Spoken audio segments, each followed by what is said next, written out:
and good evening. I'm Melisa Idris. Welcome to The Future is Female. This is the show where we find the extraordinary in every woman. Now, peatlands, well, they don't often make headlines, but they really should because they store vast amounts of carbon and are central to Malaysia's climate future. The Pahang Peatlands Restoration Project, which is one of the largest initiatives of its kind in the world. And like many big conservation projects, it brings together science, community needs, policy, and scrutiny. We're joined today by its project lead, Dr Jane Koh, who will talk about what restoration really looks like on the ground, how communities are involved, and what accountability and transparency mean for a project of this scale. So welcome to the show, Dr. Jane. Thank you so much for joining me today. As I said earlier, peatlands don't often make it into mainstream conversations. I'm curious to know what drew you first to this work. How did you end up leading such a huge project?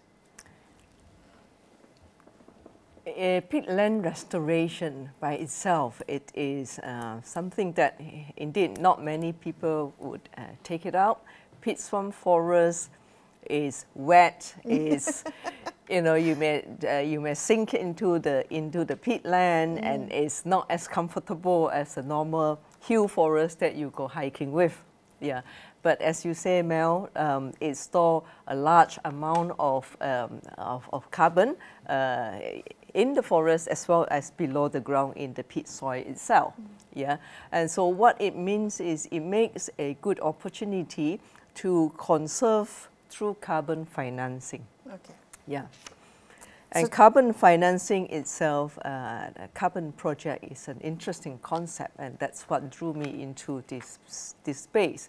It is not a silver bullet, yeah, but it does generate financing from buyer through scientific result, quantify the emissions reduction or removal properly, use the methodology that is proven and tested, and the money that is generated can go into biodiversity conservation and management, can go into community development. So it is very, very exciting indeed. Okay, so talk to me about the Pahang Peatland Restoration Project. I think what strikes me is the sheer size of it. So maybe you can tell us a little bit about what it is and what it hopes to achieve and where we are currently. Right. The Pahang Peatland Restoration Project, sometimes we call it by its acronym PPRP, is 97,000 hectare. 97,000 hectare, it means bigger than Singapore. Amazing. So can you imagine it is a contiguous forest with two river systems running through it. That is the size of Singapore. Wow. Right. The peatland is surrounded by many communities as well. So in around our communities, around our project area, there's 11 communities, Orang Asli Jakun communities that we work with closely. Yeah, and where we are now, so it is a carbon project. So what it means is we have to design the project, we have to send it for validation to a standard body. In our case, the standards body is Vera, right? So we are at the stage of validating the project with auditors' help. Right, so we expect to start producing carbon credit, issuing carbon credit Q1 of next year. Wow, that's soon. That's very soon. Okay, so walk me through what the work is like on the ground. When you talk about peatlands restoration, what does it entail on the ground? I've done a couple of interviews about this, and it seems to me the science behind it is very complex. It's hard work, and it's also to be able to see the results takes a while. So talk to me about what restoration looks like on the ground, the different interventions that are needed. Right. So before I go into what we actually do on the ground, maybe let me touch a slightly little bit on the science side. Sure. What is peatland? So peatland is like a huge sponge. So it stores water, it regulates water. So when there is heavy rainfall, it doesn't wash from the surface right down to the river. It soaks into the water, into the peat soil, right? And from there, it releases slowly into the water. So the two river system that is in our project area, the water is black. Wow. It's black water, and it's absolutely beautiful because when the water is calm, there is this mirror effect. Very, very nice reflection. Yeah. So, so what is important for peatland is you have to keep the peatland wet. Wet. Okay. When the peatland is dry, there is lots of organic material inside there. When it is dry, this fine organic material, it it catch fire easily. Yep. Yeah.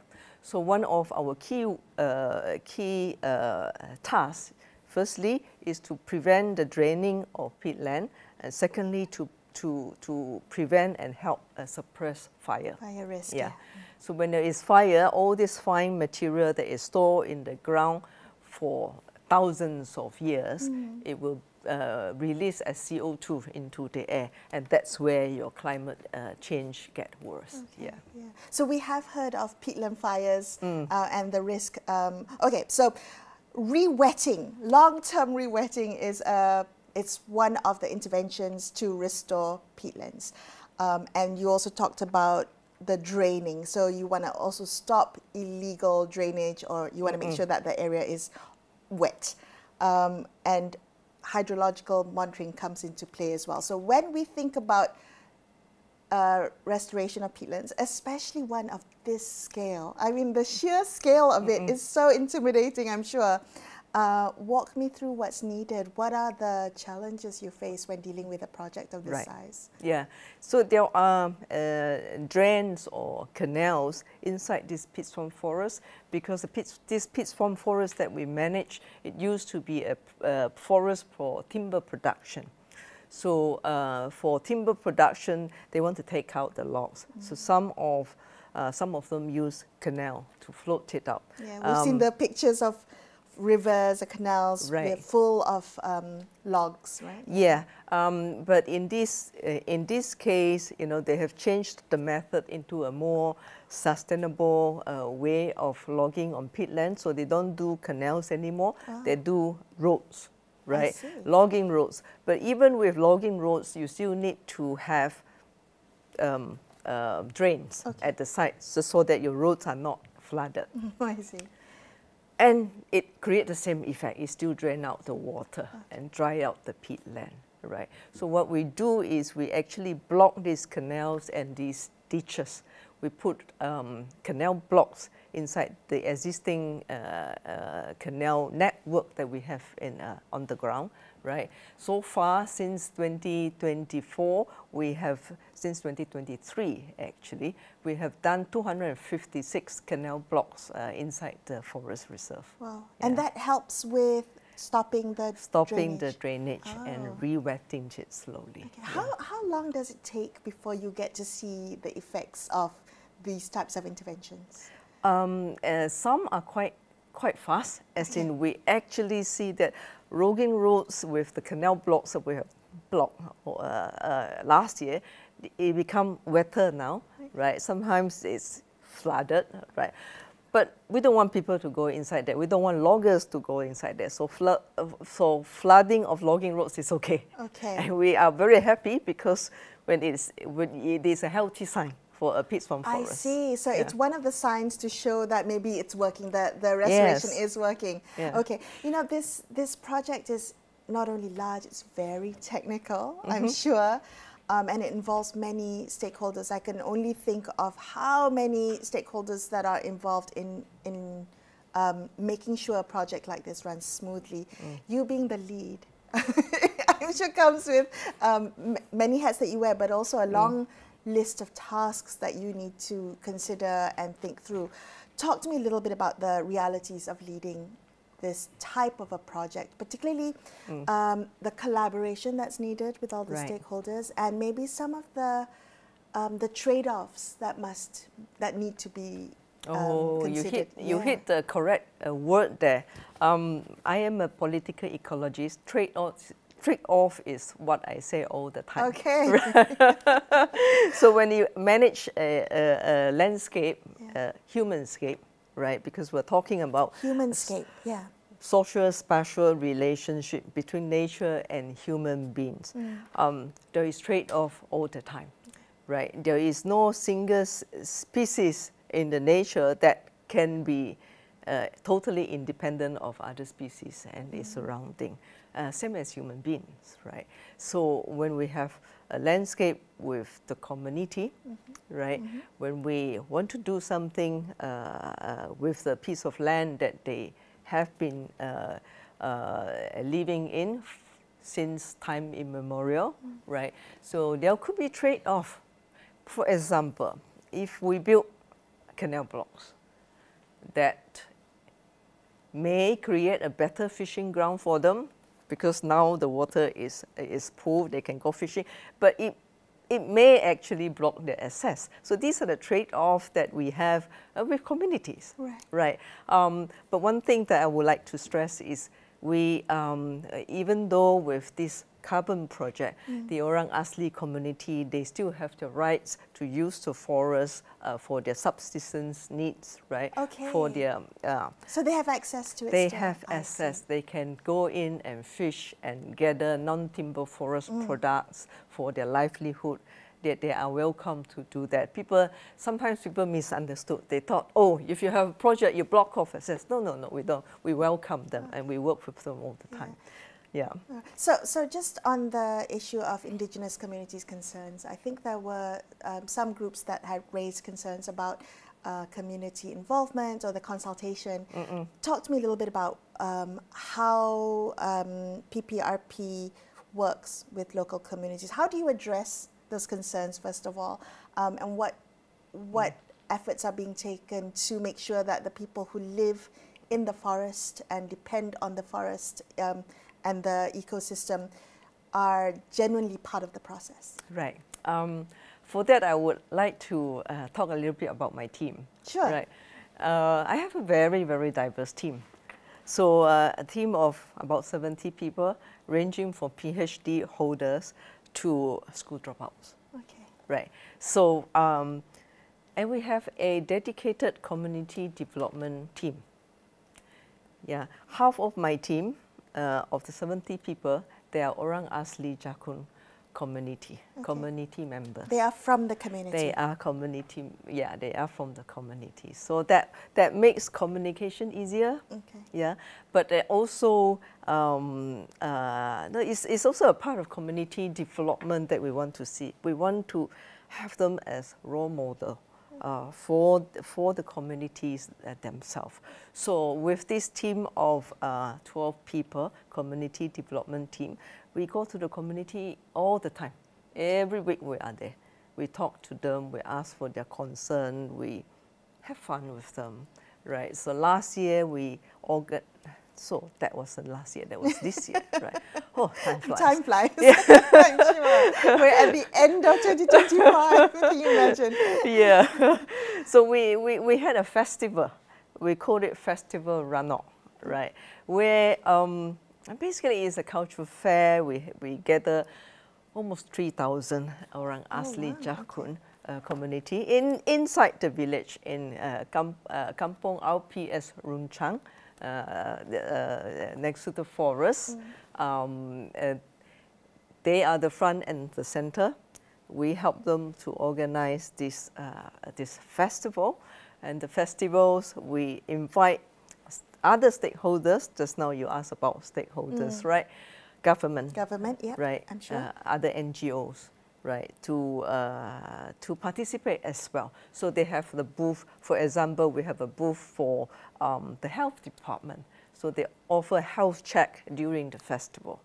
And then we have the National Registration Department helping people to register IC and birth certification, right? And the Bomba was there as well to show, to tell people about fire prevention and things like that. So there was quite a quite a successful festival, I must say. I'm very proud that we managed to achieve that, and it was very, very nice to see that we bring the community together and have fun. Yeah. But also creating that continuous, that channel for communication, right? Exactly, because yes. I think the ability to have feedback and communication is what is key when consulting or including indigenous communities in projects like these. Yeah, it is indeed. It is indeed. And the other way that we do to enhance this communication with communities is we have this thing called Community Development Association. We established it this year, middle of this year, and they call themselves Persatuan Ranok Kita. Yeah, nice. Right. So yeah, they help us to organize events. So eventually, this Persatuan, this association, will be our partner in helping us to use the benefit that we take from the carbon market to distribute it in an equitable manner to the communities surrounding. Oh, that there is a almost circular way benefit of sharing. Benefit sharing. Well, talk to me about that, because with carbon projects, you mentioned stakeholders earlier, and we talked about indigenous communities, maybe government forestry agencies. Then there's also, because this is a carbon project, there's also private investors involved, right? Yes. Private funders. So talk to me about what that is. I have been hearing a lot about carbon projects lately, and sometimes with controversy. How is your project approaching transparency when there is a real risk of conflict of interest with carbon projects? Right. Transparency, it is the key word actually. Vera standards that we follow. The standards body, right? The standards, Vera, okay. yeah. The one that's doing the validation. Yes. So we have two standards that we follow, the Vera Verified Carbon Standard, VCS, and we also follow the Climate, Community and Biodiversity Standard, CCB. Okay. Right. So the key to these two standards, firstly, is the integrity of the emissions reduction, emissions removal that we produce, right? So for a high quality carbon project, we have to make sure that every single carbon credit that we produce is additional, is permanent, and it doesn't cause leakage of emission somewhere else. Okay. These three big principles of carbon crediting is very stringently followed by our project. If not, we will not pass Vera. Okay, okay. Well, why do you think carbon projects get so much controversy? Why do you think there are critics of carbon projects, particularly because you're a scientist, you're involved in this huge carbon project? Do you see? How do you see the debate that's playing out in the public discourse at the moment? In the public discourse, there are people who does not believe in carbon crediting, because I think one of the expectation of these critics are they expect it to be a silver bullet.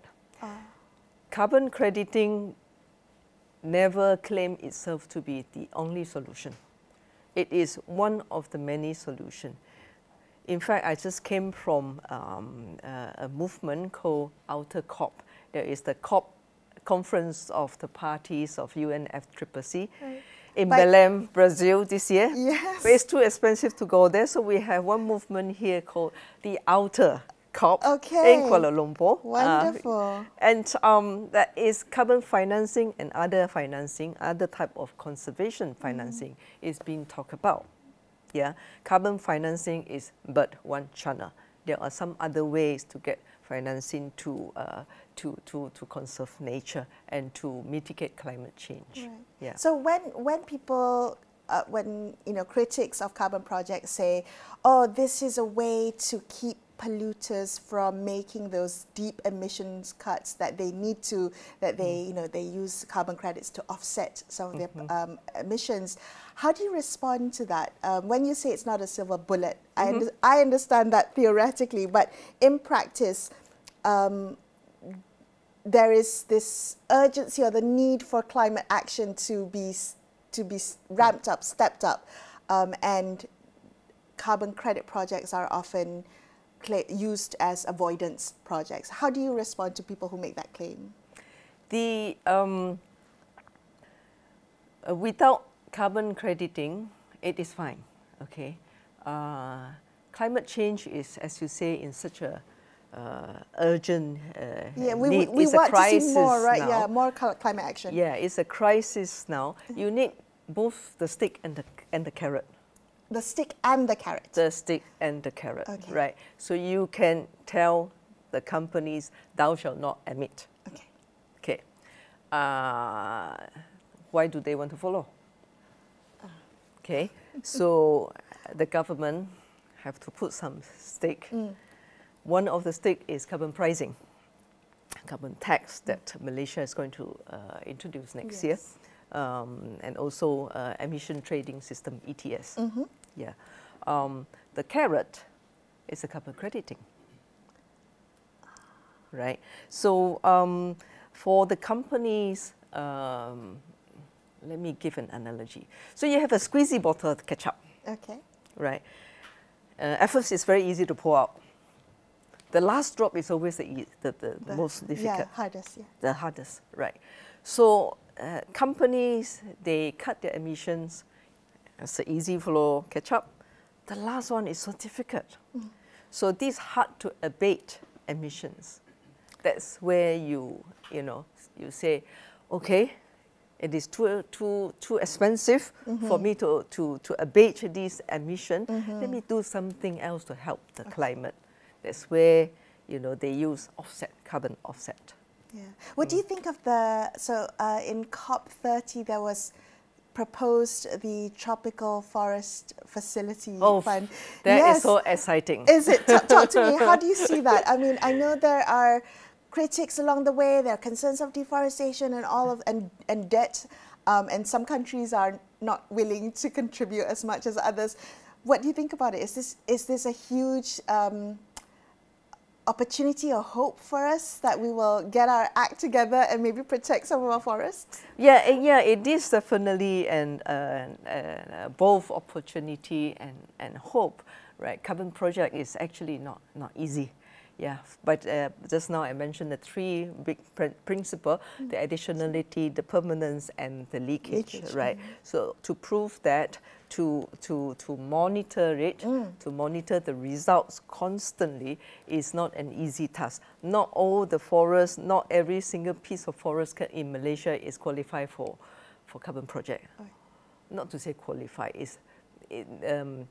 not every single piece of project may find carbon financing viable. I see. Okay. So that's a very important distinction to make, yes. That's right. So then you need some other financing. Okay. Right. So this tropical forest forever fund, right, is something that quite exciting. I'm waiting to see how the mechanism to implement it will be, right? Yeah. In Malaysia, there is a similar thing. There is actually the Malaysia Forest Fund.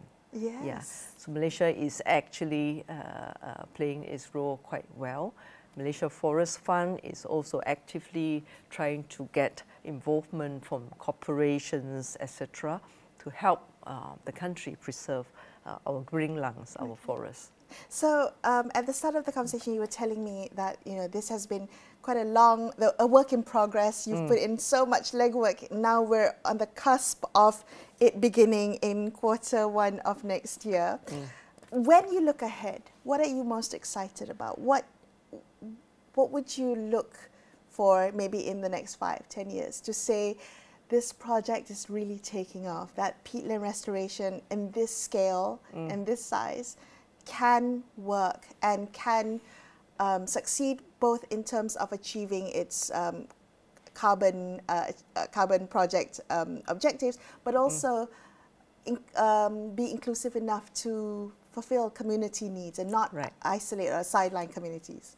Right, there was all three aspects of it, the climate, community and biodiversity.